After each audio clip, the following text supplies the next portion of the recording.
और मेरा मानना है भारत के हर नागरिक को भारत के इस कानून को मानना चाहिए। भारत के अंदर शंकराचार्य की पवित्र परंपरा, जगत गुरु शंकराचार्य ने देश के अंदर 4 कोनों में 4 पीठों की स्थापना की।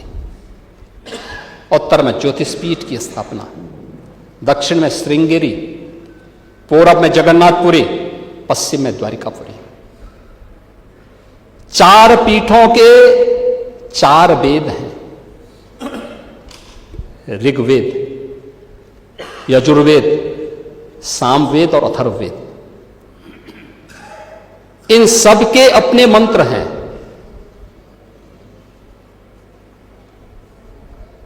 ऋग्वेद, इसका मंत्र प्रज्ञानम ब्रह्म, ये प्रज्ञा ही ब्रह्म है, ये इसका मंत्र है। क्योंकि बुद्धि की पवित्रता पर ऋग्वेद ध्यान देता है। यजुर्वेद अहम ब्रह्मास्मि, ये इसका मंत्र है, मैं ही ब्रह्म हूं। कोई भी साधक जब अपनी साधना की पराकाष्ठा में पहुंचता है तो उसको इस बात की अनुभूति होती है। यही उपनिषदों का उद्घोष भी है। सामवेद तत्त्वमसि, यानी उस आत्मा के बारे में तू ही वह है, यानी जिसको तू बाहर ढूंढ रहा वो तुझ में ही है। और अथर्ववेद अयात्मा ब्रह्म, यह आत्मा ही ब्रह्म है। ये 4 मंत्र हैं। आदि जगत गुरु शंकराचार्य ने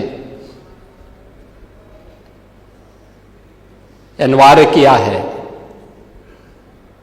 जिस पीठ के लिए जो योग्य पात्र होगा उसका मन, उसका भाष्य, आज की भाषा में आप कह सकते हैं थीसिस, वह विद्वत परिषद के द्वारा अप्रूव की हुई, उसके द्वारा और फिर उस परंपरा के द्वारा उसको मान्य किया गया। हर व्यक्ति शंकराचार्य नहीं लिख सकता। हर व्यक्ति हर पीठ के आचार्य के रूप में जाकर के जहां तहां वातावरण खराब नहीं कर सकता। उन मर्यादाओं का पालन सबको करना होगा। और अगर वो शंकराचार्य थे तो क्यों आप लोगों ने लाठीचार्ज किया था वाराणसी में? क्यों FIR लॉन्च किया था? आप नैतिकता की बात करते हैं।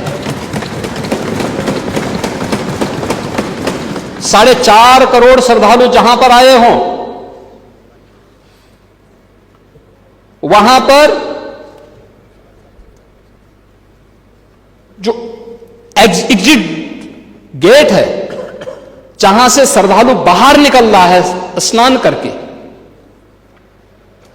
उस द्वार, उस पेंटून से, उस मार्ग से किसी को बाहर निकलने का कोई वो नहीं, क्योंकि उससे अंदर जाने का कोई प्रयास करता है तो एक नए स्टैम्पेड को जन्म देता है, वहां पे नए भगदड़ को जन्म देता है, श्रद्धालुओं के जीवन के साथ खिलवाड़ करता है। एक जिम्मेदार और मर्यादित व्यक्ति कभी इस प्रकार का आचरण नहीं कर सकता, कभी नहीं कर सकता। आपको पूछना है, सपा के लोग पूछे, लेकिन हम लोग मर्यादित लोग हैं, कानून का शासन पर विश्वास करते हैं, कानून का शासन पालन करना भी जानते हैं, पालन करवाना भी जानते हैं, दोनों चीजों को एक साथ लागू करवाना जानते हैं। लेकिन इसके नाम पे गुमराह करना बंद करिए। आप लोग हर एक सेक्टर में गुमराह कर रहे हैं। किस रूप में गुमराह कर रहे हैं? और गुमराह करने के आपके तौर तरीके किस रूप में हैं? हमें भौचक होता है। आप लोग सदन की कार्रवाई को भंग करते हैं।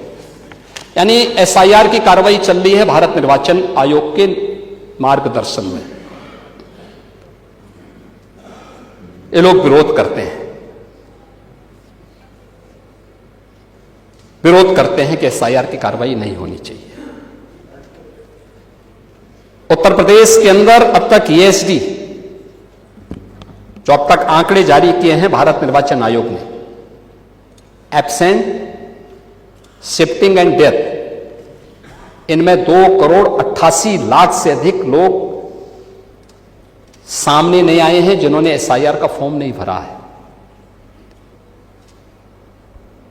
इनमें से 46,23,000 तो केवल मृतक हैं जिनके नाम पे लोग वोट डालते थे। 1,39,00,000 ये वे हैं जो परमानेंटली शिफ्टेड हैं, उनके नाम पे लोग वोट डालते थे। 25,47,000 डुप्लीकेट है।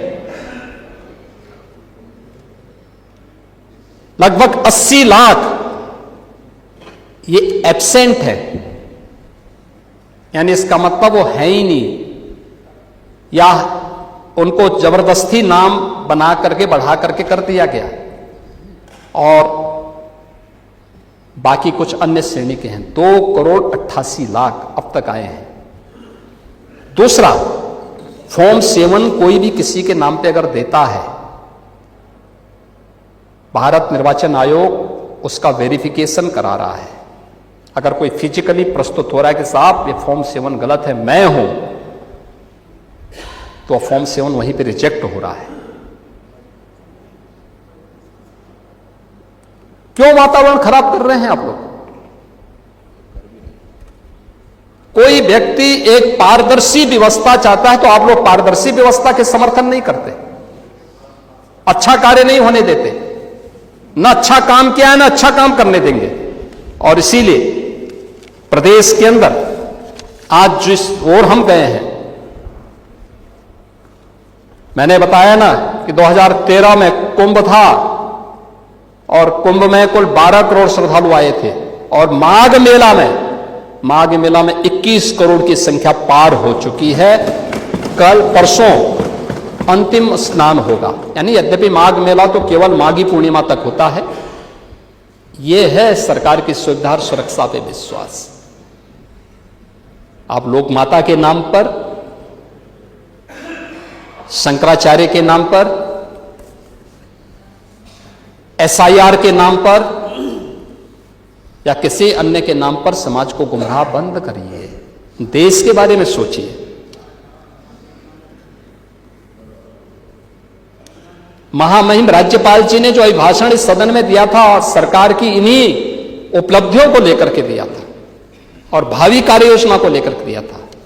अगर आप लोग सुने होते थे, प्रश्न संभवतः मुझसे नहीं करते, लेकिन आपने दिया तो मैंने उसका जवाब देने का भी प्रयास किया है।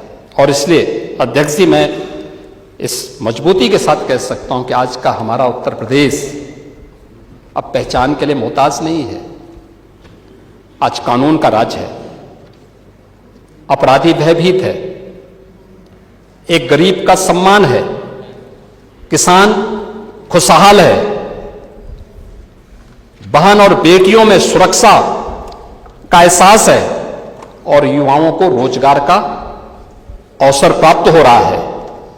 गांव में बिजली है और हर हृदय में एक गौरव की अनुभूति भी है। और यह है आज का उत्तर प्रदेश, जो आधुनिक राम राज्य का एहसास उत्तर प्रदेश के वासियों को कर रहा है। विरासत और विकास साथ साथ चलेंगे। ये जन कल्याण, रोजगार सृजन, निवेश के विस्तार और सामाजिक सुरक्षा के माध्यम से प्रदेश को सशक्त, सुरक्षित और समृद्ध बनाने के लिए प्रतिबद्ध है। और हम लोगों ने तय किया है 2029-30 तक उत्तर प्रदेश की अर्थव्यवस्था को देश की नंबर 1 की अर्थव्यवस्था के रूप में स्थापित करके उस अभियान को लेकर के हम आगे बढ़े, और उसी अभियान के क्रम में यह अभिभाषण